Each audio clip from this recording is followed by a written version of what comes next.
ரோமர் அதிகாரம் 6. ஆகையால் என்ன சொல்லுவோம்? கிருபை பெருகும்படிக்கு பாவத்திலே நிலைநிற்கலாம் என்று சொல்லுவோமா? கூடாதே. பாவத்துக்கு மரித்த நாம் இனி அதிலே எப்படி பிழைப்போம்? கிறிஸ்து இயேசுவுக்குள்ளாக ஞானஸ்நானம் பெற்ற நாம் அனைவரும் அவருடைய மரணத்துக்குள்ளாக ஞானஸ்நானம் பெற்றதை அறியாமல் இருக்கிறீர்களா?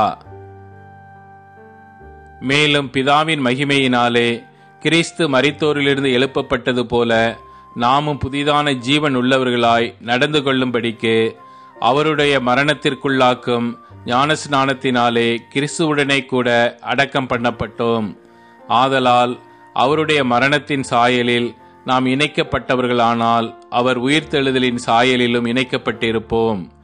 நாம் இனி பாவத்துக்கு ஊழியம் செய்யாதபடிக்கு பாவ சரீரம் ஒளிந்து போகும் பொருட்டாக நம்முடைய பழைய மனுஷன் அவரோடே கூட சிலுவையில் அறையப்பட்டதென்று அறிந்திருக்கிறோம். மரித்தவன் பாவத்துக்கு நீங்கி விடுதலையாக்கப்பட்டிருக்கிறானே. ஆகையால் கிறிஸ்துவுடனே கூட நாம் மரித்தோமானால் அவருடனே கூட பிழைத்தும் இருப்போம் என்று நம்புகிறோம். மரித்தோரிலிருந்து எழுந்த கிறிஸ்து இனி மரிப்பதில்லை என்று அறிந்திருக்கிறோம். மரணம் இனி அவரை ஆண்டு கொள்வதில்லை. அவர் மரித்தது பாவத்திற்கென்று ஒரே தரம் மரித்தார். அவர் பிழைத்திருக்கிறது தேவனுக்கென்று பிழைத்திருக்கிறார். அப்படியே நீங்களும் உங்களை பாவத்திற்கு மரித்தவர்களாகவும் நம்முடைய கர்த்தராகிய இயேசு கிறிஸ்துவுக்குள் தேவனுக்கென்று பிழைத்திருக்கிறவர்களாகவும் எண்ணிக்கொள்ளுங்கள்.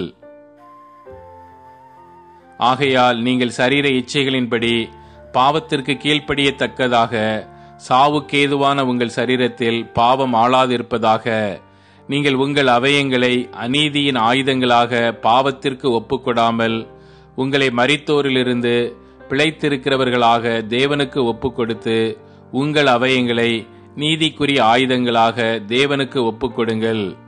நீங்கள் நியாயப்பிரமாணத்திற்கு கீழ்ப்பட்டிராமல் கிருபைக்கு கீழ்ப்பட்டிருக்கிறபடியால் பாவம் உங்களை மேற்கொள்ள மாட்டாது.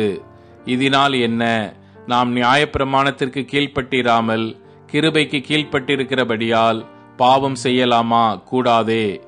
மரணத்துக்கேதுவான பாவத்துக்கானாலும் நீதிக்கேதுவான கீழ்ப்படிதலுக்கானாலும் எதற்கு கீழ்ப்படியும்படி உங்களை அடிமைகளாக ஒப்புக் கொடுக்கிறீர்களோ அதற்கே கீழ்ப்படுகிற அடிமைகளாய் இருக்கிறீர்கள் என்று அறியீர்களா?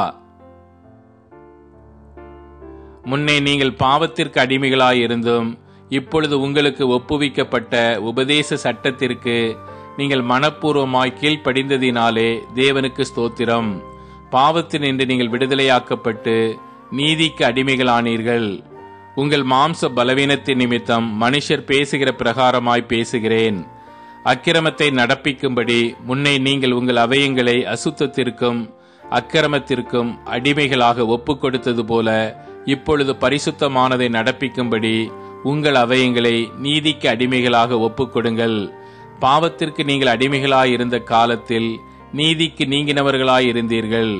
இப்பொழுது உங்களுக்கு வெட்கமாக தோன்றுகிற காரியங்களினாலே அக்காலத்தில் உங்களுக்கு என்ன பலன் கிடைத்தது? அவைகளின் முடிவு மரணமே.